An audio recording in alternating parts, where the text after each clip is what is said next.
إن الحمد لله نحمده ونستعينه ونستغفره ونعوذ بالله من شرور أنفسنا وسيئات أعمالنا من يهده الله فلا مضل له ومن يضلل فلا هادي له وأشهد أن لا إله إلا الله وحده لا شريك له وأشهد أن محمدا عبده ورسوله يا أيها الذين آمنوا اتقوا الله حق تقاته ولا تموتن إلا وأنتم مسلمون يا أيها الناس اتقوا ربكم الذي خلقكم من نفس واحدة وخلق منها زوجها وبث منهما رجالا كثيرا ونساء واتقوا الله الذي تساءلون به والأرحام إن الله كان عليكم رقيبا يا أيها الذين آمنوا اتقوا الله وقولوا قولا سديدا يصلح لكم أعمالكم ويغفر لكم ذنوبكم ومن يطع الله ورسوله فقد فاز فوزا عظيما أما بعد فإن أصدق الحديث كتاب الله وخير الهدي هدي محمد صلى الله عليه وسلم وشر الأمور محدثاتها وكل محدثة بدعة وكل بدعة ضلالة وكل ضلالة في النار. எல்லா புகழும் வல்ல அல்லாஹ் ஒருவனுக்கே. அவன் தனித்தவன், இணை துணை அற்றவன். எல்லா படைப்புகளையும் படைத்து பரிபாலிக்கக்கூடிய வணக்கத்துக்குரிய ஒரே நாயன். ஸலவாத்தும் ஸலாமும் இறுதி தூதர் முஹம்மது ஸல்லல்லாஹு அலைஹி வஸல்லம் அவர்கள் மீதும் அவர்களுடைய கிளையார்கள் தோழர்கள் கியாம நாள் வரை அன்னாரை பின்பற்றி நடக்கக்கூடிய முஸ்லிமான முஃமினான ஆண் பெண்கள் அனைவர் பேரிலும் உண்டாவதாக. ஜும்ஆ கடமையை நிறைவேற்ற வந்திருக்கும் அல்லாஹ்வின் நல்லடியார்களே, எமது வாழ்க்கையில் எல்லா நேரங்களிலும் எல்லா இடங்களிலும் வல்ல அல்லாஹுவை பயந்து அவனுடைய ஏவல் விலக்கல்களுக்கு கட்டுப்பட்டு நாம் தக்வாவுடன் நடந்து கொள்வோமாக. எமது வாழ்க்கையை தக்வாவுடைய அடிப்படையில் அமைத்துக்கொள்ள எல்லாம் வல்ல அல்லாஹ் எனக்கும் உங்களுக்கும் அருள் புரிவானாக. அன்பிற்குரிய இஸ்லாமிய சகோதரர்களே, எல்லாம் வல்ல அல்லாஹு சுப்ஹானஹு வ தஆலா எமக்கு பல அருள்களையும் பாக்கியங்களையும் வசதிகளையும் தந்திருக்கின்றான். எம்மில் பலருக்கு அல்லாஹ் பணத்தை தந்திருக்கின்றான். இன்னும் பல வசதிகளையும் தந்து வைத்திருக்கின்றான். அல்லாஹ் தந்திருக்கும் அருள்களை எம்மால் மட்டிட்டு அளவிட்டு எவ்வளவுதான் என்று கூறிவிட முடியாது. இவ்வளவு அருள்களையும் பாக்கியங்களையும் தந்த அல்லாஹ் இந்த உலகத்தில் நாங்கள் அனுபவிப்பதற்காக பல விடயங்களை எங்களுக்கு அல்லாஹு தஆலா அனுமதித்தும் தந்திருக்கின்றான்.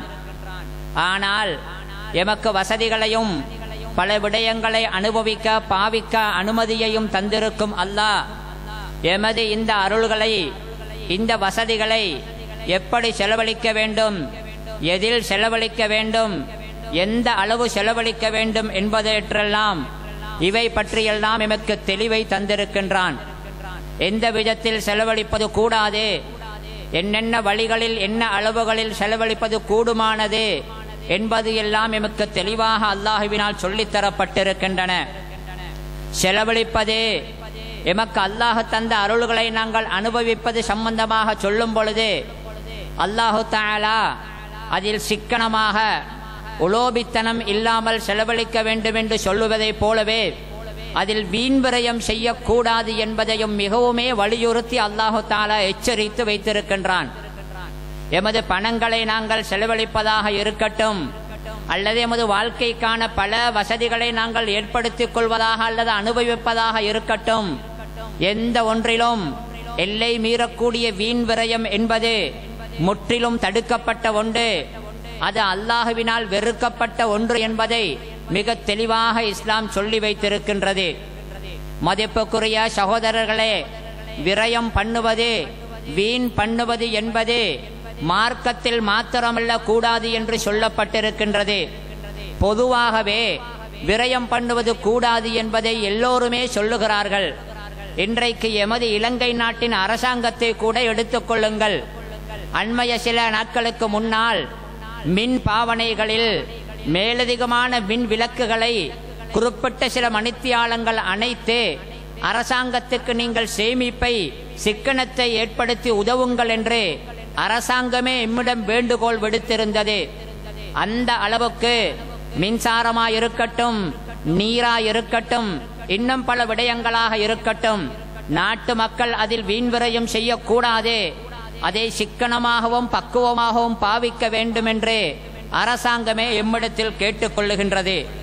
மதிப்புக்குரிய சகோதரர்களே, இஸ்லாம் சிக்கனத்தை பற்றி அதை பாராட்டி சொல்லும் அதே நேரத்தில் வீண்விரயத்தில் மிக வன்மையாக கண்டித்திருக்கின்றது. வீண்விரயம் செய்பவர்கள் ஏதோ இருக்கின்றது என்று செலவழித்து விடுவதுடன் காரியம் முடிந்து விடுவதில்லை. முதலாவதாக வீண்விரயம் என்பது பாவம். அடுத்ததாக அது அல்லாஹ் என் மீது வைத்திருக்கும் அன்பை இல்லாமல் செய்து விடுகின்றது. அல்லாஹ் நிச்சயமாகவே வீண்விரயம் செய்பவர்களை விரும்ப மாட்டான். அவர்களின் மீது அல்லாஹ்வின் இரக்கம் கிடையாது. அல்லாஹ் அவர்களின் மீது அன்பு வைக்க மாட்டான் என்ற கருத்தை எல்லாம் அல்லாஹ் குர்ஆனிலே சொல்லி இருக்கின்றான்.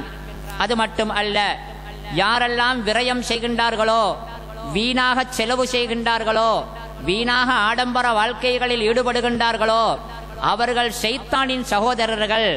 வீண்விரயம் செய்பவர்கள் பல பேர் இருக்கின்றார்கள். பெருமைக்காக, டாம்பிகத்துக்காக, அற்ப இன்பத்துக்காக, இவைகளுக்காக வீண்விரயம் செய்துவிட்டு பெரிய சமூக அந்தஸ்து என்று நினைத்துக் கொள்வார்கள். நாம் உயர்ந்த அந்தஸ்துக்கு போய்விட்டோம், எல்லோரும் எம்மை பார்த்து ஆச்சரியப்படும் அளவுக்கு நாங்கள் மாறிவிட்டோம் என்று நினைப்பார்கள். ஆனால் அல்லாஹ் அவர்களை எந்த கட்சிக்காரர்கள் என்று சொல்லுகின்றான் தெரியுமா? வீண்விரயம் செய்யும் பழக்கம் உள்ளவர்கள் ஷைத்தானின் சகோதரர்கள் என்று அல்லாஹ் குர்ஆனிலே சொல்லி இருக்கின்றான்.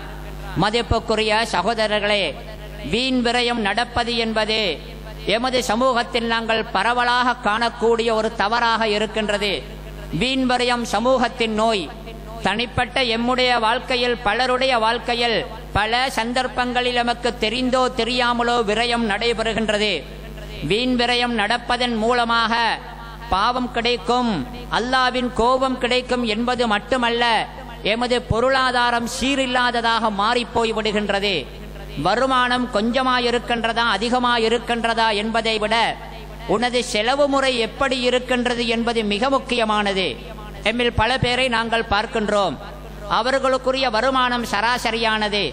அதை வைத்து சிக்கனமாக விரயமில்லாமல் வாழ்ந்துவிட்டால் வறுமையுடைய பிரச்சனை இருக்காது, கடன் பிரச்சனை இருக்காது, வருமானம் போதாதே என்ற முணுமுணுப்பு இருக்காது.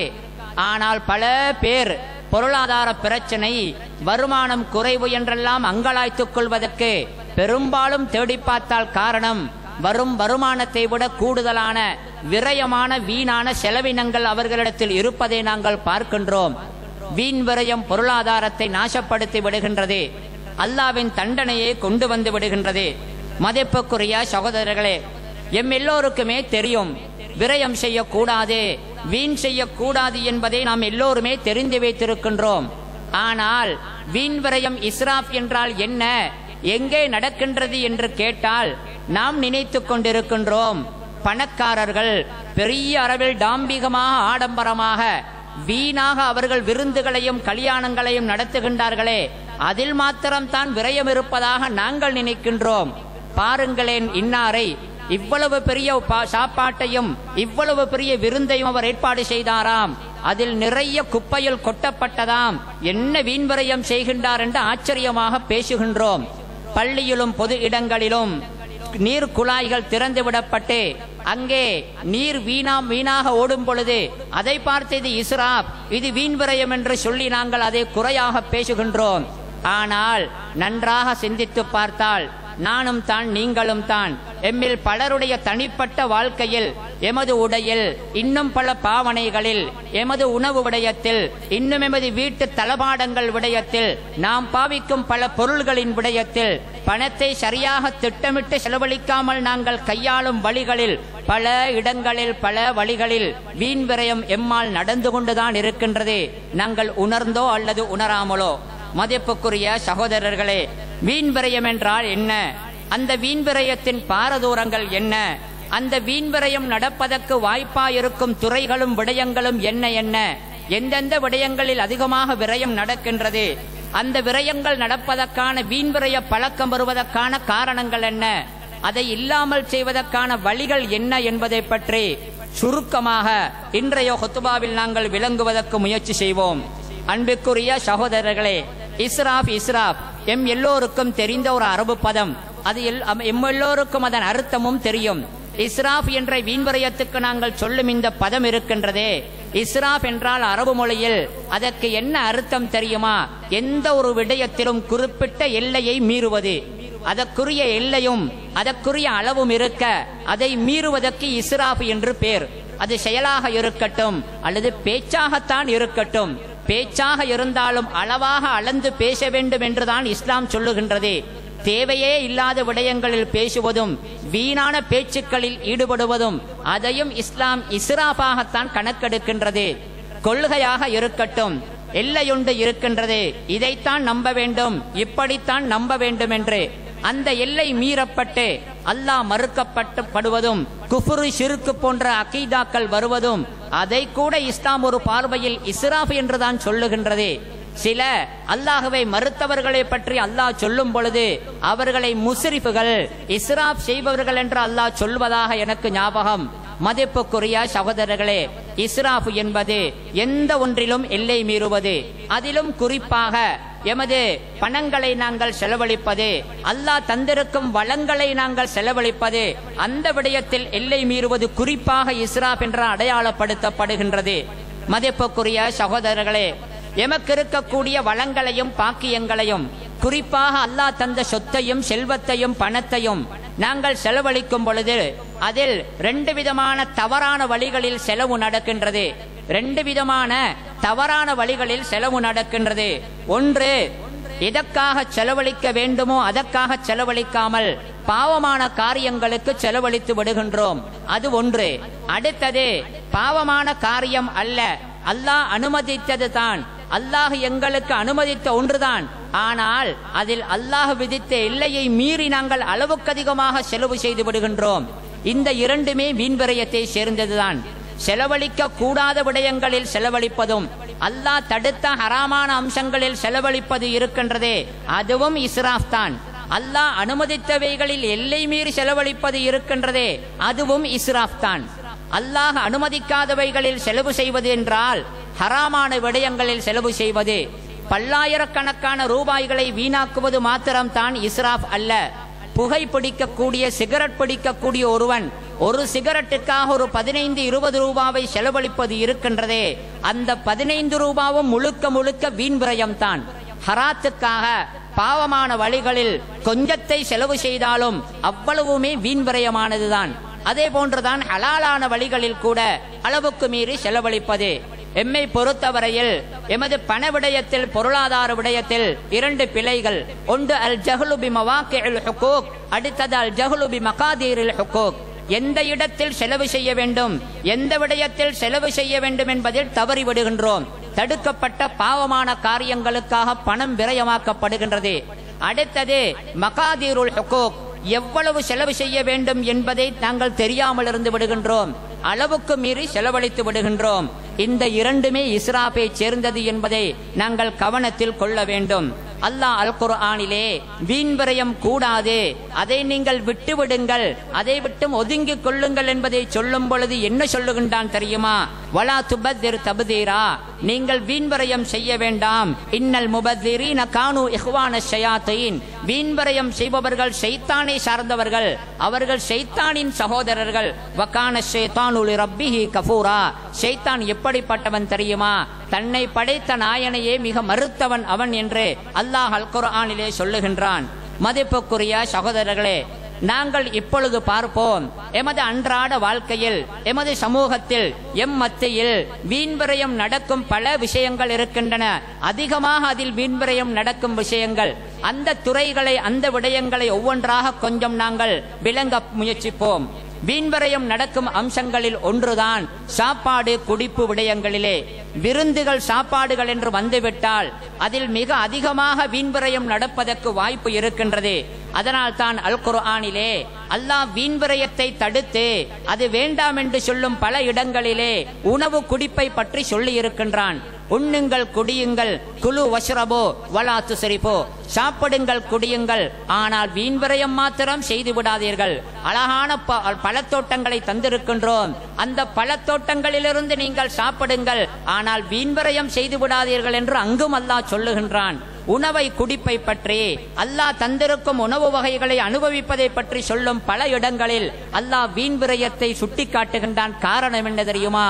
உண்ணுவது குடிப்பது சாப்பாடுகள் விருந்துகளிலே வீண் விரயம் நடக்க பெரும்பாலும் வாய்ப்பு இருக்கின்றது.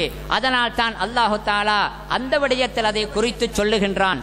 மதிப்புக்குரிய சகோதரர்களே, சாப்பாடு உணவு விடயத்தில் வீண் விரயங்கள் நடப்பது என்றால் அது பல விதங்களில் நடக்கின்றன. ஒன்று, அளவுக்கு அதிகமாகவே நாங்கள் ஆசையின் காரணமாக, அந்த சாப்பாட்டின் மீது இருக்கும் மோகத்தின் காரணமாக அளவுக்கு அதிகமாக உணவை தயார் செய்து விடுகின்றோம். நாம் சாப்பிட்டது போக எஞ்சியவைகளை குப்பைகளிலே கொட்டி விடுகின்றோம். குப்பைகளுக்கு போகும் உணவு தொகை இருக்கின்றதே, குறிப்பிட்ட ஒரு வீதம் இருக்கின்றது எமக்கு புரியாமலேயே.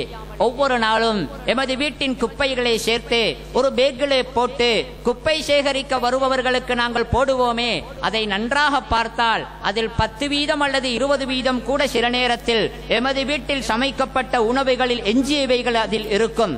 சில ஆடம்பரமான வாழ்க்கை வாழக்கூடிய அரபு நாடுகளிலே அந்த அரபு நாட்டு மக்கள் வீடுகளிலே இருந்து வீசக்கூடிய குப்பைகளில் 40% அவர்களுடைய உணவுப் பொருட்களில் எஞ்சியவைகள் இருப்பதாக கூட ஒரு கணிப்பு சொல்லுகின்றது.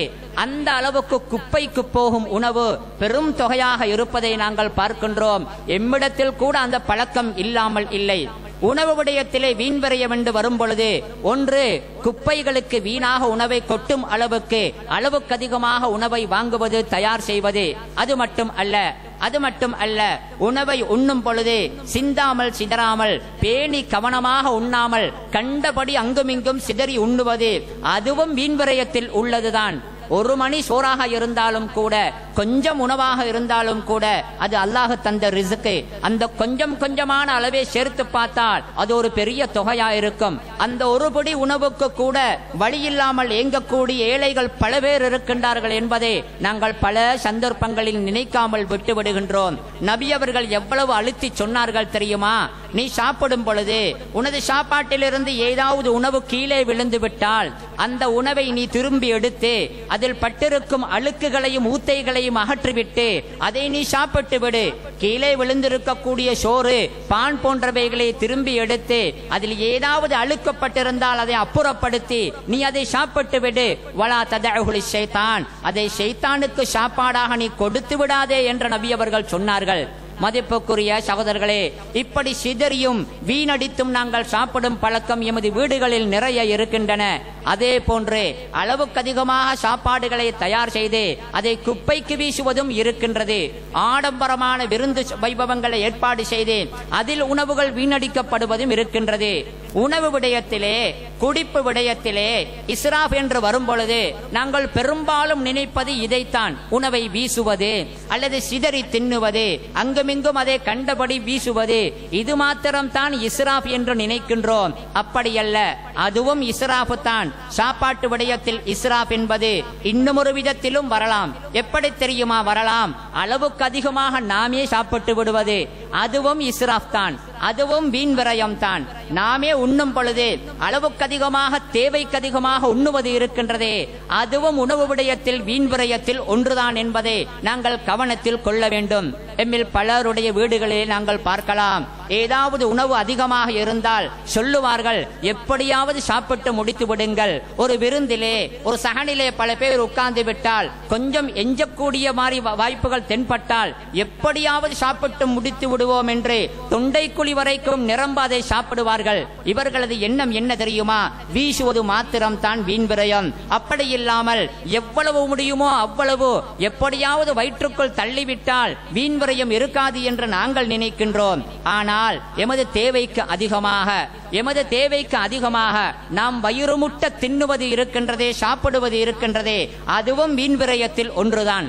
குலு வஷ்ரபு வலா துஸ்ரிஃபு, சாப்பிடுங்கள் குடியுங்கள் வீண்வரையம் செய்யாதீர்கள் என்று அல்லாஹ் சொன்ன அந்த ஆயத்தை பற்றி சலஃபுகளை சேர்ந்த ஆரம்ப காலத்து நல்லடியார்களை சேர்ந்த ஒருவர் சொல்லும் பொழுது இப்படி சொல்லுகின்றார், ஜமஅல்லாஹு திப்ப குல்லஹு ஃபீ நிஸ்ஃபி ஆயத்தின், அதுதான் வக்குலு வஷ்ரபு வலா துஸ்ரிஃபு. அல்லாஹ் அரை ஆயத்தில், ஒரு ஆயத்தின் அரை வாசியில் வைத்தியத்தை அல்லாஹ் முழுமையாகவே சொல்லிவிட்டான்.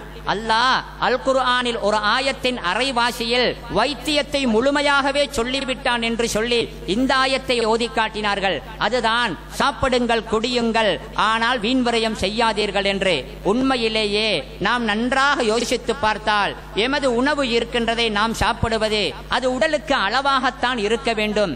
அளவுக்கு மீறிய உணவு இருக்கின்றதே அது பெரும்பாலும் எமது உடம்புக்கு ஆபத்துத்தான். இன்று வைத்தியரிடம் செல்லுங்கள் பார்க்கலாம்.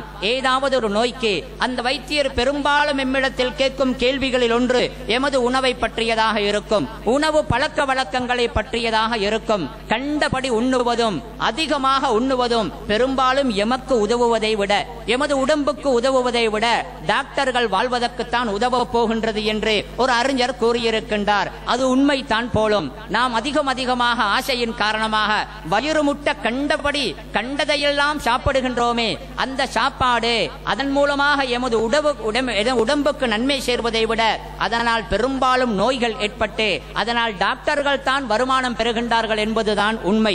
மதிப்புக்குரிய சகோதரர்களே, அதிகமான நோய்களுக்கு அந்த நோயை குறைக்க அல்லது கட்டுப்படுத்த அல்லது குணப்படுத்த நிறைய டாக்டர்கள் மருந்துகளை மாத்திரம் தருவதில்லை, உணவு கட்டுப்பாடை சொல்லுவார்கள். இதை சாப்பிடுங்கள், இதை சாப்பிட வேண்டாம், இவ்வளவு சாப்பிடுங்கள், அதற்கு அதிகமாக சாப்பிட்டு விட வேண்டாம் என்று உணவு கட்டுப்பாடு மிக முக்கியமானது நோய்க்கு மருந்து செய்யும் பொழுது. இந்த பின்னணியில் நாங்கள் சிந்தித்தாலும் கூட இன்று நாமே எமக்கு கெடுதியை தேடிக்கொள்வது சாப்பாட்டு விடயத்திலே நாங்கள் கட்டுப்பாடு இல்லாமல் நடப்பதாகத்தான் இருந்து கொண்டிருக்கின்றது. உண்மையிலேயே அந்த அறிஞர் சொன்னதை போன்று வைத்தியத்தின் வைத்தியத்தை முழுக்க அல்லாஹ் இந்த ஆயத்திலே போதித்திருக்கின்றான். எந்த அளவுக்கு உனது உணவு விடயத்திலே கட்டுப்பாடாக கவனமாக அளவாக நீ இருக்கின்றாயோ அந்த அளவுக்கு நீ ஆரோக்கியமாக இருப்பாய் என்பதுதான் உண்மை. மதிப்புக்குரிய சகோதரர்களே, வீண்வரையும் நடக்கக்கூடிய வழிகளில் இன்னும் முக்கியமான ஒன்றுதான் எமது உடை விடயங்கள். எமது உடைகள் இருக்கின்றனவே, அந்த உடைகளை பாவிப்பது அல்லது புதிய உடைகளை வாங்குவது, அந்த விடயத்தில் பல சந்தர்ப்பங்களில் நாங்கள் வீண்வரையம் செய்து விடுகின்றோம். உடை ஆபரணங்கள் என்று வரும் பொழுது அதற்கு என்ற ஒரு ஃபேஷனை வைத்து விடுவார்கள், அதற்கு என்ற ஒரு மாடலை வைத்து விடுவார்கள். வியாபாரிகளுக்கு தேவை எப்படியும் புதிய ஃபேஷன் என்று சொல்லி ஒரு உடையிலே, ஒரு உடையின் வடிவத்திலே ஒரு சின்ன மாற்றத்தை கொண்டு வந்து இந்த பெருநாளைக்கு இதுதான் ஃபேஷனாம், இந்த வருடத்துக்கு இதுதான் மாடலாம், முன்பு இருந்தது கழிந்து விட்டதாம், அது அவுட் ஆஃப் ஃபேஷனாம், அதை உடுப்பது நாகரிகம் அல்லையாம் என்று அவர்கள் விளம்பரப்படுத்துவார்கள். அவர்களுக்கு அழகு என்பதை விட அவர்களுக்கு வருமானம் தான் தேவை. உடை விடயத்தில் எம்மில் பலருடைய நிலைமையை நீங்கள் எடுத்து பாருங்கள். உடுப்பதற்கு தகுதியான, உடுக்க முடியுமான, கந்தலாகாத, பீந்து அருந்து போகாத உடைகள் பலது எம்மிடத்தில் இருக்கும். ஆனால் அந்த உடைகளை எல்லாம் வைத்துவிட்டு அது பழைய ஃபேஷனாம், அது இப்பொழுது மக்கள் உடுப்பதில்லையாம், புதிய மாடல் இப்படி வந்திருக்கின்றதாம் என்று புதிய டிசைன்களில் ஃபேஷன்களில் உடைகளுக்காக எத்தனை ஆயிரங்களை நாங்கள் செலவழிக்கின்றோம். சகோதரர்களே, நன்றாக சிந்தித்து பாருங்கள். எமது வீட்டு அலுமாரிகளிலும் எமது வீட்டு மூலைகளிலும் நாங்கள் குவித்து வைத்திருக்கும் பல உடைகள் தரமானவைகள், உடுக்க முடியுமான நிலைமையில் உள்ளவைகள். ஆனாலும் உடுக்காமல் இருப்பதற்கு ஒரே காரணம் அந்த உடுப்பு ஃபேஷன் போய்விட்டதாம், அது அவுட் ஆகிவிட்டதாம் என்று நாங்கள் சொல்லுகின்றோம். ஒரு திருமண வைபவத்துக்கு உடுத்த உடையை அடுத்த திருமண வைபவத்துக்கு உடுப்பது கிடையாது எம்மில் சில பேர். என்ன காரணம் சொல்வார்கள் தெரியுமா? சென்ற கல்யாணத்துக்கும் இதைத்தான் உடுத்து சென்றேன், நான் இதற்கும் அடுத்த கல்யாணத்துக்கும் இதை உடுத்து சென்றால் என்னை ஒரு மாதிரியாக பார்ப்பார்கள் என்று நாங்கள் நினைக்கின்றோம். ஒரே ஒரு உடையை மாத்திரம் வைத்துக் கொண்டு அந்த உடையை இரவிலே கழுவி போட்டு அது காயும் வரைக்கு காத்திருந்து அது விடிந்ததன் பின்னால் காய்ந்ததன் பின்னால் அதை உடுத்துக்கொண்டு பள்ளிக்கு வந்த சஹாபாக்களின் வரலாறை நாங்கள் பார்த்திருக்கின்றோம். கிழிந்த உடையை தைத்துக் கொண்டு அந்த உடையை உடுத்துக்கொண்டு இஸ்லாமிய சாம்ராஜ்யத்துக்கே ராஜாவாக இருந்த உமர் ரலியல்லாஹு அன்ஹு அவர்கள் மிகப்பெரிய வைபவங்களில் கூட கலந்து கொண்டார்கள் என்பது தான் வரலாறு. ஆனால் உடை விடயத்திலே பெரும்பாலும் நாங்கள் வீண்வரையம் செய்கின்றோம். உடுக்க முடியுமான உடைகளை ஒதுக்குகின்றோம். அழகாக உடுப்பது பிழை அல்ல, இஸ்லாம் அழகாக உடுக்க சொல்லுகின்றது. ஆனால் அந்த உடை அழகாக இருக்க வேண்டுமே தவிர ஆணவமாக பெருமையாக இருக்கக்கூடாது. பேருக்கு புகழுக்கு என்று உடுக்கும் வளமை கூடாது, அதில் வீண்வரையம் வரக்கூடாது. அதனால் தான் அல் குர்ஆனிலே அல்லாஹ் வீண்வரையத்தை கண்டிக்கும் அந்த ஆயத்தை கவனமாக பாருங்கள். அதில் அல்லாஹ் 3 விடயங்களை சொல்லுகின்றான். யா பனி ஆதம, யா பனி ஆதம ஹுது ஸீனத்தக்கும் இன்த குல்லி மஸ்ஜிதின், மக்களே நீங்கள் பள்ளிக்கு போகும் பொழுது அழகாக உடுத்துக்கொண்டு செல்லுங்கள். வகுலு, இன்னும் சாப்பிடுங்கள். வஷ்ரபு, இன்னும் குடியுங்கள். ஆனால் வலா துஸ்ரிஃபு, இந்த 3ஐயும் சொல்லிவிட்டு அல்லாஹ் சொல்லுகின்றான் வலா துஸ்ரிஃபு, நீங்கள் வீண்வரையம் செய்ய வேண்டாம் என்று சொல்லுகின்றான். அழகாகவும் துப்புரவாகவும் உடுப்பது என்பது இஸ்லாம் வரவேற்கும் ஒன்றுதான். ஆனால் அதே விடயத்தில் வீண்விரயம் வராமல் நாங்கள் பார்த்து கொள்ள வேண்டும். எமது இஸ்லாமிய சமூகம் குறிப்பாக அது வீணாகி போவதும் நாசமாகி போவதும் பொருளாதாரத்தில் முக்கியமான ஒன்றுதான். அவர்களுடைய உணவு பழக்கங்களும் உடை பழக்கங்களும் என்பதை நான் சொல்லித்தான் நீங்கள் தெரிய வேண்டும் என்று இல்லை. மதிப்புக்குரிய சகோதரர்களே, வீண்வரையும் நடக்கும் விஷயங்களில் அடுத்ததுதான் எமது தண்ணீர் பாவனை. தண்ணீர் இருக்கின்றதே மனிதனுக்கு மிகவும் அத்தியாவசியமான ஒன்று. அல்லாஹ் அந்த நீரிலிருந்து தான் எல்லாவற்றையுமே உருவாக்கியதாக செய்ததாக சொல்லுகின்றான். அத்தியாவசியமான அந்த தண்ணீரை கண்டபடி நாங்கள் வீணடிக்கின்றோமே. இஸ்லாம் எந்த அளவுக்கு அதில் கட்டுப்பாடாக இருக்க சொல்லுகின்றது தெரியுமா? உதுவெடுப்பது ஒரு இபாதத்து, உழுவெடுப்பது ஒரு இபாதத்து. அந்த இபாதத்துக்கு தண்ணீரை பாவிக்கும் பொழுது கூட 3 முறைக்கு மேல் பாவிக்க வேண்டாம் என்று இஸ்லாம் சொல்லுகின்றது. ஒரு நாட்டுப்புறத்து அரபி நபியிடத்தில் வந்து உதுவெடுப்பு முறையை காட்டித் தரும்படி கேட்ட பொழுது நபி அவர்கள் சொன்னார்கள், 3 முறை கழுவ வேண்டிய உறுப்புகளை பற்றி சொல்லிவிட்டு சொன்னார்கள், 3 முறைக்கு மேலே கழுவினால் அது அநியாயம் என்று நபி அவர்கள் தெளிவாக சொன்னார்கள். உதுவெடுப்பதிலேயே இப்படி கட்டுப்பாடு இருக்கின்றது என்றிருந்தால் நாங்கள் என்ன அளவுக்கு தண்ணீரை வீண்வரையம் செய்கின்றோம் என்பதை சற்று சிந்திக்க வேண்டும். சிலர் துப்புரவு என்ற பெயரிலேயே கண்டபடி தண்ணீரை அள்ளி கொட்டுவார்கள். சிலர் முற்றத்தை கழுவுவது, தனது வாகனத்தை கழுவுவது, பூஞ்செடிகளுக்கு நீர் ஊற்றுவது என்றெல்லாம் தண்ணீரை அளவுக்கு அதிகமாகவே வீண்வரையம் செய்வது எவ்வளவு நடக்கின்றது சகோதரர்களே. மதிப்புக்குரிய சகோதரர்களே, நாங்கள் நினைத்தால் கட்டுப்பாடாக பாவிக்கலாம். நபி அவர்கள் எப்படி சிக்கனமாக பாவித்தார்கள் தெரியுமா? எவ்வளவு சிக்கனமாக பாவித்தார்கள் தெரியுமா? ஒரு சஹாபி சொல்லுகின்றார்கள், யுவத்திஉஹு முத்துன் வ யுகஸ்ஸிலுஹு சாஉன். நபி அவர்களுக்கு ஒழுவெடுக்க எவ்வளவு தண்ணீர் செலவாகும் தெரியுமா? ஒரு சராசரி மனிதன் தனது 2 கைகளையும் சேர்த்து ஒரு முறை தண்ணீரை அள்ளினால் அந்த 2 கைகளுக்கு வருமே தண்ணீர் ஒரு சின்ன கோப்பையில் நிரம்பக்கூடிய அளவு தண்ணீர். அந்த ஒரு கோப்பை சிறிய கோப்பையின் அளவு தண்ணீரை கொண்டு நபி அவர்கள் ஒழுவெடுத்து முடித்து விடுவார்கள். முகம், கை, கால் எல்லாவற்றையுமே கழுவி முடித்து விடுவார்கள். நபி அவர்கள் குளிப்பதற்கு எவ்வளவு பாவிப்பார்கள் தெரியுமா? 2 கைகளையும் சேர்த்து அள்ளக்கூடிய தண்ணீரில் 4 மடங்கு அளவு. சின்ன கோப்பையினால் அள்ளி ஊட்டினால், ஒரு அளவான கோப்பையினால் அள்ளி ஊற்றும் பொழுது 4 கோப்பைகள் ஊட்டினால் ஒரு சிறிய வாளி நிரம்பிவிடும். அந்த சின்ன ஒரு வாளி தண்ணீரினால் தான் நபி அவர்கள் குளிப்பார்கள். அந்த அளவுக்கு நபி அவர்கள் அந்த கடமைகளை சிக்கனமாக செய்திருக்கின்றார்கள். இந்த ஹதீஸை சபையிலே சொல்லும் பொழுது, அந்த நபித்தோழர் சொல்லும் பொழுது, சபையிலே இருந்த ஒருவர் சொன்னார், அவரது தலையிலே கேசம், அவரது தலையிலே மயிர் அதிகமாக இருந்தது. எனக்கென்றால் அது போதாது என்று அவர் சொன்னார். எனது தலையிலே நிறைய மயிர் இருக்கின்றது, கேசம் இருக்கின்றது, எனவே கொஞ்சம் தண்ணீரா இருக்கின்றதே, இது எனக்கு போதாமல் போகலாமே என்று அவர் சொல்ல, அந்த ஹதீஸை ரிவாயத்து செஞ்ச அந்த சஹாபி சொன்னார், கத் கான யக்ஃபி மன் ஹுவ அவ்ஃபா மின்க ஷஅரன். உன்னை விட அதிகம் முடி வைத்திருந்தார்கள் நபி அவர்கள், அந்த நபிக்கு அது போதுமாக இருந்தது, அப்படி என்றால் உனக்கு எப்படி போதாமல் போகலாம் என்றார்கள். மதிப்புக்குரிய சகோதரர்களே, பாலைவனத்தில் இருந்தார்கள். அங்கு தண்ணீருக்கு கடுமையான பஞ்சம். அதனால் தான் அப்படி பாவித்தார்கள். நாம் கூடுதலாக பாவிப்பது பிழையல்ல என்று சில பேர் சொன்னாலும் கூட இந்த ஹதீஸிலிருந்து விளங்க முடியுமான முக்கியமான ஒன்று என்ன தெரியுமா? நாம் நினைத்தால் அந்த அளவு கொஞ்சம் தண்ணீரில் கூட எமது துப்புரவுகளை செய்து கொள்ளலாம் என்பதுதான். மதிப்புக்குரிய சகோதரர்களே, வீண்வரையம் நடக்கும் துறைகளிலே, விடயங்களிலே முக்கியமான இன்னும் ஒன்றுதான் எமது திருமண வைபவங்கள். திருமணம் என்று வந்துவிட்டாலே அது வீண் விரயத்துக்கும் கேளிக்கைக்கும் உள்ள ஒன்றாக ஆகிவிடுகின்றது. குறிப்பாக எமது சமூகத்திலே பணக்காரர்கள் தனது பணத்தின் பெருமையை அடுத்த பணக்காரனுக்கு நான் ஒன்றும் இரண்டாவது அல்ல, நானும் சளைத்தவன் அல்ல என்ற போட்டிக்கு அவர் கையில் எடுத்துக் கொள்வது தனது வீட்டிலே வரக்கூடிய திருமணத்தை தான். வீட்டிலே கல்யாணம் ஒன்று வந்துவிட்டதா சில பேர் வீட்டையே உடைத்து கட்டி விடுவார்கள். அந்த அளவுக்கு திருமணத்துக்கு என்று வீணாக செலவு செய்கின்றார்கள்.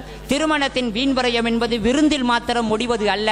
அந்த திருமணத்துக்கான அழைப்பிதழ் அடிக்கின்றார்களே காடுகள், அங்கிருந்தே துவங்கி விடுகின்றது திருமணத்துக்கான அழைப்பிதழ், அதற்கான உடை.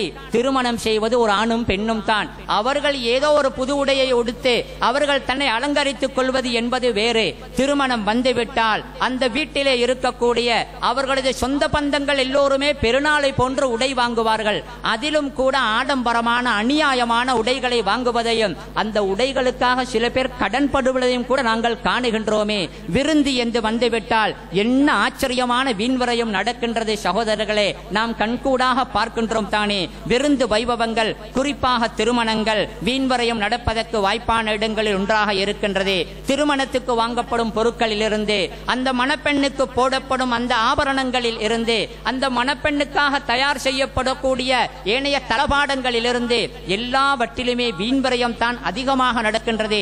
தேவை நடப்பதை விட குறிப்பாக பணக்காரர்கள், அந்த பணக்காரர்களை பார்த்து ஏழைகள் கூட திருமணம் என்று வந்துவிட்டால் வீண்வரையத்துக்குத்தான் பழகி இருக்கின்றார்கள். அடுத்த வீட்டில் இப்படி கல்யாணம் செய்திருக்கும் பொழுது நாம் மட்டும் சாதாரணமாக செய்ய முடியாதே என்று கவலைப்பட்டு அந்த கவலையின் காரணமாக கடன்பட்டு வீண்வரையம் செய்பவர்கள் இருக்கின்றார்கள்.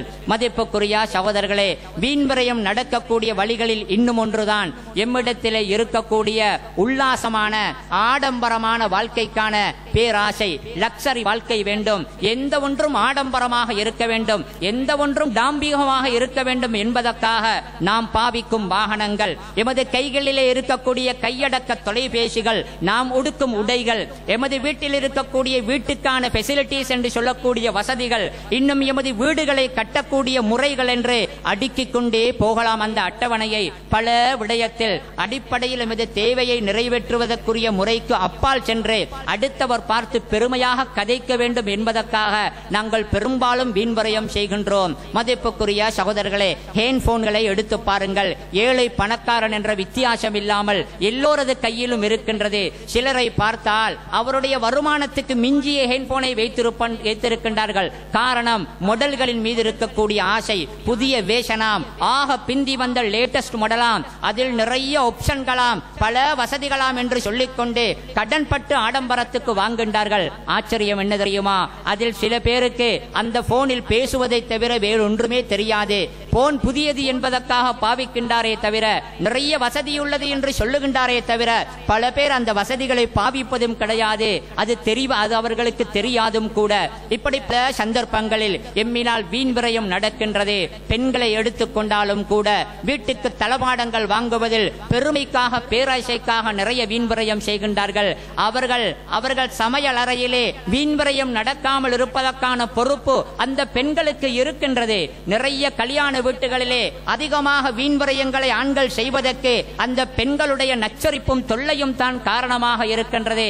அவர்களும் இதை விளங்கிக் கொள்ள வேண்டும். மதிப்புக்குரிய சகோதரர்களே, எம்மில் பலரை பொறுத்தவரையில் வீண்வரையத்தை பற்றி பேசும் பொழுது இப்படி சொல்லுவார்கள்: அல்லாஹ் தந்திருக்கின்றான், நாங்கள் செலவழிக்கின்றோம், அல்லாஹ் தந்திருக்கின்றான், நாங்கள் செலவழிக்கின்றோம் என்று தமது வீண்வரையத்துக்கு நியாயம் சொல்லுகின்றார்கள். உண்மையில் வீண்வரையம் என்பது பணக்காரனிடத்தில் தான் அடிப்படையில் வரக்கூடிய ஒன்று. பணம் இருப்பவனிடத்தில் தான் விரயம் செய்ய வேண்டாம் என்று சொல்ல வேண்டும். அதிகமாக இருக்கும் ஒருவனிடத்தில் தான் அதிகமாக செலவழிக்க வேண்டாம் என்று சொல்ல வேண்டும். எனவே இருக்கின்றது என்பதனால் செலவழித்து விடுவது என்பது நியாயமாகி விடாது. அதை கட்டுப்படுத்த வேண்டும். இன்னும் சில பேர் இருக்கின்றார்கள், கையில் காசு இல்லாமல் போய்விட்டால், அந்த நேரத்தில் ஒரு வைபவம் வந்துவிட்டால் அதை மிக கச்சிதமாக, அதை மிக சிறியதாக செய்துவிட்டு அப்பொழுது சொல்லுவார்கள், நபியுடைய சுன்னாவும் இப்படித்தான், சாதாரண விருந்து தான் கொடுத்தார்கள் என்று சொல்லுவார்கள். கையிலே காசு இல்லாத பொழுது அந்த நேரத்தில் சுன்னாவை பேசுவார்கள். கை நிறைய பணம் இருக்கும் பொழுது சுன்னா மறந்துவிடும். அவர்கள் வீண்வரையத்திலே இறங்கி விடுவார்கள். மதிப்புக்குரிய சகோதரர்களே, வீண்வரையம் செய்யும் பழக்கம் வருவதற்கான காரணங்கள் என்ன என்று தேடி பார்த்தால் நிறைய இருக்கின்றன. சுருக்கமாக நான் சொல்லுகின்றேன். அதில் பல காரணங்கள் இருக்கின்றன. அதில் ஒன்றுதான் ஒருவர் வளரக்கூடிய சூழல், ஒருவர் வளரக்கூடிய வீட்டு சூழல் இருக்கின்றது. ஒரு பிள்ளை ஒரு வீட்டிலே வளருகின்றது. தாயும் தந்தையும் சிக்கன அவர்கள் சிக்கனமாக செலவழிக்காதவர்கள், வீண் விரயத்துக்கும் டாம்பீகத்துக்கும் பழகியவர்கள் அந்த பிள்ளையை அப்படித்தான் பழக்கி விடுவார்கள். தாய் தந்தையர்கள் எப்படி வளர்க்கின்றார்களோ அப்படி வளரும் பிள்ளை அந்த வீட்டு சூழலில் பழகியதை போன்றே வீண் விரயத்துக்கும் ஆடம்பரத்துக்கும் அது பழகி விடுகின்றது. இன்னும் ஒரு காரணமும் இருக்கின்றது. எம்மில் ஏழை கூட வீண் விரயம் செய்வதற்கு முன்வரதற்கு காரணம் என்ன தெரியுமா? மக்கள் தன்னை பாராட்ட வேண்டும், ஆச்சரியமாக பார்க்க வேண்டும். இவ்வளவு பணமா, இப்படியெல்லாம் வாகனமா, இன்ன பெரிய வீடா, இப்படியெல்லாம் உடுக்கின்றாரே என்று 4 பேர் வாயார் அவரை பாராட்ட ஆச்சரியமாக பார்க்க வேண்டும் என்ற அந்த பெருமை, மற்றவர்களுடைய புகழுக்கான ஆசை, இது பெரும்பாலான சந்தர்ப்பங்களில் வீண்விரயத்துக்கு காரணமாக ஆகிவிடுகின்றது. இன்னும் ஒரு காரணமும் இருக்கின்றது. வசதியே இல்லாத ஒருவருக்கு திடீரென்று வசதி வந்ததன் பின்னால் திடீர் பணத்தினால் மயங்கி அதிலே வீண்விரயம் செய்பவர்களும் இருக்கின்றார்கள். பணமே இல்லாத நேரத்தில் எத்தனையோ விடயங்களை அனுபவிக்க ஆசைப்பட்டிருப்பார். திடீரென்று கைக்கு பணம் வந்ததன் பின்னால் கண் மண் தெரியாமல் கண்டபடி செலவழிப்பவர்களும் இருக்கின்றார்கள். எனவே மதிப்புக்குரிய சகோதரர்களே, வீண்விரயம் என்பது எமது பொருளாதாரத்தை நாசமாக்க கூடியது மட்டும் அல்ல, எம்மை ஏழையாக மாற்றிவிடுவது மட்டும் அல்ல.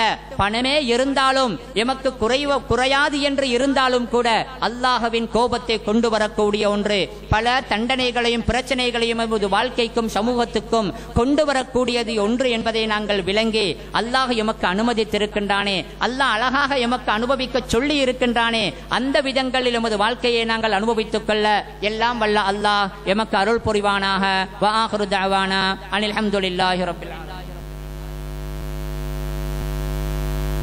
அல்ஹம்துலில்லாஹி ரப்பில் ஆலமீன் வஸ்ஸலாத்து வஸ்ஸலாமு அலா அஷ்ரஃபில் முர்சலீன் முஹம்மது இப்னு அப்துல்லாஹ் வ அலா ஆலிஹி வ ஸஹ்பிஹி அஜ்மஈன். அன்புக்குரிய சகோதரர்களே, இஸ்லாம் ஒரு அருமையான மார்க்கம். இஸ்லாம் முக்கியமான பொருளாதார துறை இருக்கின்றதே. வருமானம், பணம், இதை ஈட்டுவதும் இதை சம்பாதிப்பதும் இதை செலவழிப்பதும், இந்த இரண்டையும் இஸ்லாம் மிக அழகாக எங்களுக்கு சொல்லி தந்திருக்கின்றது. எப்படி சம்பாதிக்க வேண்டும், அந்த பணத்தை எப்படி செலவழிக்க வேண்டும் என்ற இரண்டையும் தெளிவாக சொல்லி தந்த ஒரு மார்க்கம் இஸ்லாத்தை பொறுத்தவரையில். சம்பாதிப்பதை மாத்திரம் சொல்லி தந்துவிட்டு செலவழிக்கும் முறையை சொல்லாமல் விடவில்லை. பொருளாதாரம் சிறப்பாக இருக்க வேண்டும் என்றிருந்தால் அது ஒரு நாட்டின் பொருளாதாரமாக இருக்கட்டும், ஒரு சாதாரண குடும்பத்தின் பொறுப்பாளியின் பொருளாதாரமாக இருக்கட்டும், அந்த அவருடைய பொருளாதாரம் பண விடயம் சிறப்பாக சீராக இருக்க வேண்டும் என்றிருந்தால் 2 விடயங்கள் சரியாக இருக்க வேண்டும். அவர் பணம் சம்பாதிக்கும் விதம் சரியாக இருக்க வேண்டும், அந்த பணத்தை செலவழிக்கும் முறையும் சரியாக இருக்க வேண்டும். இரண்டுமே சரியாக இருந்தால்தான் பொருளாதாரம் சீராகும் என்பது உண்மை. நபி அவர்கள் சொன்னார்களே, மறுமையில் கட்டாயமாக பதில் சொல்ல வேண்டிய 2 கேள்விகள் இருக்கின்றன. ஒன்று, மின் ஐன இக்தஸபஹு வ ஃபீமா அன்ஃபகஹு. பணம் விடயத்தில் 2 கேள்விகள். எங்கிருந்து சம்பாதித்தாய், அதை எதிலே செலவு செய்தாய் என்பது. எதிலே செலவு செய்வது என்பதில் உள்ள முக்கியமான ஒன்றுதான் இஸ்ராப் செய்யக்கூடாது என்பது, சிக்கனமாக கவனமாக செலவு செய்ய வேண்டும் என்பது.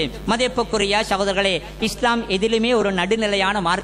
அதனால் தான் செலவழிப்பதில் கூட வீண்விரயத்தை தடுத்த இஸ்லாம் உலோபித்தனத்தையும் தடுத்திருக்கின்றது.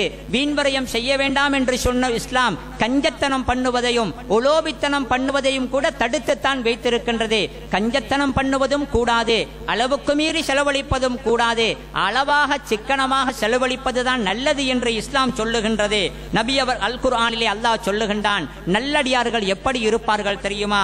வல்லதீன இதா அன்ஃபகு, அவர்கள் செலவு செய்தால் எப்படி செலவு செய்வார்கள் தெரியுமா? லம் யுஸ்ரிஃபு, ஒன்று வீண்விரயம் செய்ய மாட்டார்கள். வலம் யக்துரு, அடுத்தது உலோபித்தனம் கஞ்சத்தனம் காட்டிக்கொண்டு தேவையை விட குறைத்தவர்கள் செலவழிக்கவும் மாட்டார்கள். வகான பைன தாலிக கவாமா, நல்லடியார்களுடைய பொருளாதாரத்திலே அவர்களுடைய செலவு எப்படி இருக்கும் தெரியுமா? கஞ்சத்தனமும் வீண்விரயமும் இல்லாமல் அளவுக்கு அளவாக தேவைக்குள்ள விதத்திலே அவர்கள் செலவழிப்பார்கள் என்று அல்லாஹ் சொல்லுகின்றான். அல்லாஹ் நபியை பார்த்தே சொல்லுகின்றான், பணத்தை செலவழிப்பது எப்படி என்பதை அல்லாஹ் சொல்லும் பொழுது, வலா தஜ்அல் யதக மக்லூலத்தன் இலா உனுகிக, நபியே அறவே செலவு செய்யாமல் 2 கைகளையும் கழுத்துகளுடன் சேர்த்து விலங்கிட்டதை போன்று கையிறுக்கமாக கையை பொத்திக் கொண்டு நீங்கள் இருக்க வேண்டாம். செலவு செய்யாமலேயே இருந்து விடவும் வேண்டாம், அது கஞ்சத்தனம். அதே நேரத்தில் வலா தபசுதுஹா குல்லல் பஸ்தி, அந்த கையை கண்டபடி நீட்டிவிடவும் வேண்டாம், உள்ளதையெல்லாம் அப்படியே செலவழித்து முடித்து விடவும் வேண்டாம். அப்படி நீங்கள் செய்வதும் நல்லதல்ல என்று அல்லாஹ் சொல்லுகின்றான். நடுநிலையை போதிக்கக்கூடிய இஸ்லாம் உலோபித்தனத்தையும் கண்டிக்கின்றது. எம்மில் சில பேர் இப்படி இருக்கின்றார்கள், இப்படி சொல்லுவார்கள். இஸ்ராபை காரணம் தனம் காட்டி கஞ்சத்தனத்தை அவர்கள் செய்து விடுவார்கள்.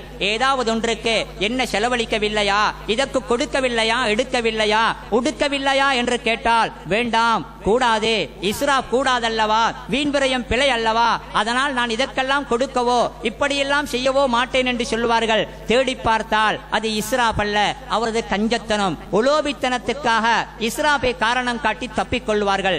மதிப்புக்குரிய சகோதரர்களே, பிள்ளைகளுக்கு உண்ண கொடுக்க, அவர்களுக்கு உடுக்க கொடுக்க, மனைவிக்கு செலவழிக்க, தேவையான விடயங்களுக்கு செலவு செய்ய கஞ்சத்தனம் காட்டுவது நிச்சயமாகவே கூடாது. பொதுவாகவே ஒரு அழகான ஒரு கூற்று இருக்கின்றது, லா கைர ஃபிஸ் ஸரஃபி வலா ஸரஃப ஃபில் கைரி. என்றைக்குமே வீண்விரயம் செய்வதில் என்றைக்குமே நன்மை கிடையாது, வீண்விரயம் செய்வதில் என்றைக்குமே நன்மை கிடையாது.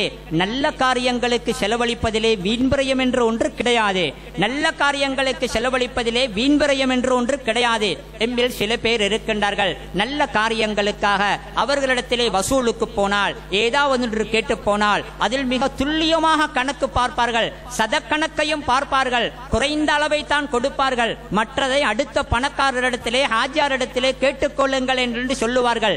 நல்ல காரியங்களுக்கு சதம் கணக்குகளை கணக்கிட்டு கொஞ்சமாக செலவழிப்பார்கள். ஆடம்பரம் என்று வந்துவிட்டால் அதற்கு பில்லை பார்க்க வேண்டாம், முதலில் தயார் செய்யுங்கள், எவ்வளவு போனாலும் பரவாயில்லை என்று அதற்கு கண்டபடி செலவழிப்பார்கள். ஹராமான செலவழிப்பிலே அவர்கள் கணக்கு பார்க்க மாட்டார்கள், நல்ல காரியங்களுக்கு கொஞ்சம் கொஞ்சமாக கணக்கு பார்ப்பார்கள். மதிப்புக்குரிய சகோதரர்களே, இவை எல்லாவற்றையும் நாங்கள் தெளிவாக விளங்கிக் கொள்ள வேண்டும். மிக கடைசியாக, எமது வாழ்க்கையில் நாங்கள் செய்யக்கூடிய வீண்விரயங்கள் பல சந்தர்ப்பங்களில் எமக்கு புரியாமலேயே நிகழ்ந்து விடுகின்றன.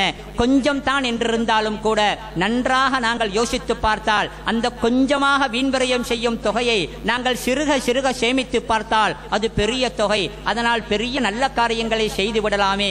ஒருவர் புகை பிடிப்பதற்காக, சிகரெட் குடிப்பதற்காக ஒரு நாளைக்கு 50 ரூபாய் செலவழிக்கின்றார் என்று வைத்துக் கொள்ளுங்கள். 50 ரூபாய் தான், அது ஒரு நாளைக்குத்தானே, அது ஒரு மாதம் சேர்த்து விட்டால் 1500 ரூபாய்.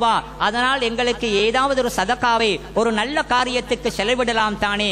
நாங்கள் நன்றாக யோசித்து பார்த்தால் மனம் சொல்லும் ஆசைப்பட்ட எல்லாவற்றையுமே எந்த கட்டுப்பாடும் இல்லாமல் அனுபவிப்பது என்பது நல்லதல்ல.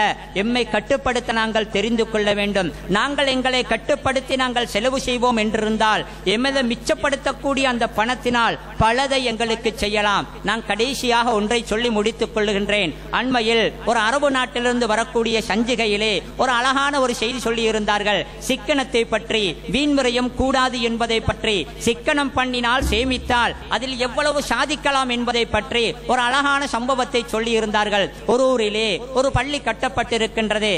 பள்ளி கட்டினால் அதற்கு பெயர் வைப்பார்கள். அந்த பள்ளிக்கு என்ன பெயர் தெரியுமா? அரபியிலே மொழிபெயர்த்தால் ஜாமிஉ கஅன்னி அகல்து. அந்த பள்ளிக்கு பெயர் என்ன தெரியுமா?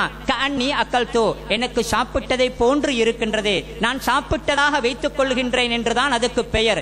அந்த கதையின் பின்னணியை தேடி பார்த்தால் சாதாரண ஒரு பல்கலைக்கழகத்தில் படிக்கக்கூடிய ஒரு மாணவன், அந்த மாணவன் எப்படி தெரியுமா செயல்படுகின்றான்? கடை வீதிகளுக்கும் அங்குமிங்கும் போகும் பொழுது எப்பல்களையும் ஆடம்பரமான பொருட்களையும் பார்க்கும் பொழுது அதை சாப்பிட வேண்டும் என்று மனத்துக்கு ஆசை வருகின்றது.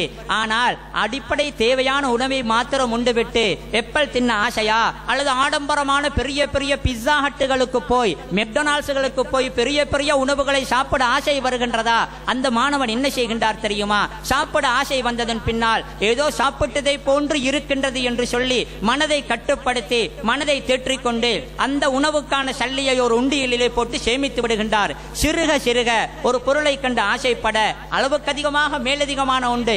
அந்த ஆசைப்பட்ட பொருளை சாப்பிடாமல் அதற்கான சல்லியை அப்படியே உண்டியலில் போட அப்படியே கொஞ்சம் கொஞ்சமாக சேகரித்து அந்த பணத்தின் மூலமாக அந்த மாணவன் ஒரு பள்ளியையே கட்டிவிடுகின்றான். ஒரு பள்ளியையே கட்டிவிடுகின்றான். அந்த பள்ளிக்கு பெயரே என்ன பேர் தெரியுமா? சாப்பிட்டதை போன்று இருக்கின்றது, சாப்பிட்டதாக வைத்துக் கொள்வோமே என்று பெயரையே வைத்து விட்டான். மதிப்புக்குரிய சகோதரர்களே, எமது வாழ்க்கையில் நடக்கக்கூடிய சொச்சமான சின்ன சின்ன தொகையாக அன்றாடம் நடக்கக்கூடிய வீண்விரயங்கள் இருக்கின்றனவே, அந்த பணத்தை நாம் திட்டமிட்டு சேமிப்போம் என்றிருந்தால் கொஞ்சம் தானே, போனால் என்ன என்று வீண்விரயம் செய்வது அல்ல, அதை நன்றாக நாங்கள் சேமிப்போம் என்றிருந்தால் எம்மாலும் பல காரியங்களை இந்த சமூகத்துக்கு செய்யலாம் என்பதுதான் உண்மை. வல்ல அல்லாஹ் எனக்கும் உங்களுக்கும் அருள் புரிவானாக. யா அல்லாஹ் எமது பாவங்களை மன்னிப்பாயாக, எமது தாய் தந்தையர்கள் உஸ்தாதுமார்களுடைய பாவங்களை மன்னிப்பாயாக. எங்கெல்லாம் முஸ்லிம்கள் கஷ்டப்படுகின்றார்களோ அங்கே முஸ்லிம்களுக்கு விமோசனத்தையும் விடிவையும் கொடுப்பாயாக. வ ஆகிரு தஅவானா அனில் ஹம்துலில்லாஹி ரப்பில் ஆலமீன்.